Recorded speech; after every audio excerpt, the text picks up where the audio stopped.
গাঁজায় অপুষ্টিতে ভুগছে ৬০,০০০-এরও বেশি শিশু।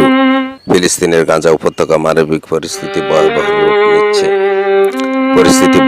রূপ নিচ্ছে। জাতিসংঘ জানিয়েছে বর্তমানে সেখানে ৬০,০০০-এরও বেশি শিশু মারাত্মক অপুষ্টিতে ভুগছে। এছাড়া বাস্তুচ্যুত মানুষের জন্য পানি সরবরাহের ঘাটতি সম্পর্কে সতর্কতা উচ্চারণ করেছে সংস্থাটি। গতকাল এক প্রতিবেদনের তথ্য জানিয়েছে বার্তা সংস্থা আনাদোলু। বার্তা সংস্থাটি জানায়, গাজা উপত্যকার ৬০,০০০-এরও বেশি শিশু অপুষ্টিতে ভুগছে এবং এ অঞ্চলের মানবিক পরিস্থিতির দ্রুত অবনতি হচ্ছে বলে জানিয়েছে জাতিসংঘ। জাতিসংঘের মানবিক সহায়তা সমন্বয়ক বিষয়ক কার্যালয়ের OCHA উদ্ধৃতি দিয়ে জাতিসংঘের মুখপাত্র ফরহান এক গাজায় গুরুত্বপূর্ণ পূর্ণ সহায়তা প্রবেশের অনুমতি দেওয়ার জন্য ক্রসিংগুলো পুনরায় চালু করার প্রয়োজনীয়তার উপর জোর দিয়েছেন।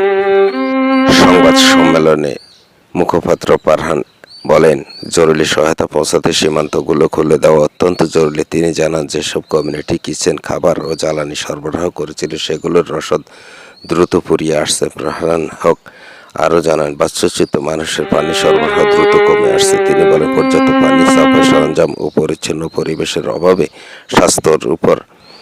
জনস্বাস্থ্যের উপর গুরুতর প্রভাব পড়বে। গত মার্চে গাজার 1/3 পরিবারের রুকুনের সংক্রমণ ধরা পড়েছে।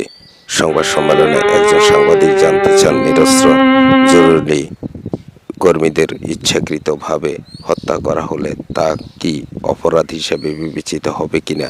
জবাবে জাতিসংঘের মুখপাত্র বলেন, এই বিষয়টি অপরাধের সংস্থায় পড়ে, তবে তদন্ত চালায়।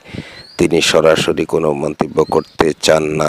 তিনি জানান, মানবিক সহায়তাকারীদের উপর হামলা আন্তর্জাতিক মানবিক আইনের গুরুতর লঙ্ঘন এবং এ বিষয়ে দায়ীদের জবাবদিহি নিশ্চিত করা প্রয়োজন। এদিকে মার্কিন সংবাদ মাধ্যম দ্য নিউ ইয়র্ক টাইমস সম্প্রতি একটি ভিডিও প্রকাশ করে। সেখানে দেখা যায় যে ইসরায়েলি বাহিনী 23শে মার্চ গাজার দক্ষিণে 15 জন জরুরি কর্মীকে ইচ্ছাকৃতভাবে হত্যা করেছে। ভিডিওটি উদ্ধার করা হয় নিহত এক প্যারামেডিকেলের মোবাইল থেকে, যাকে গণকবর দেওয়া হয়েছিল।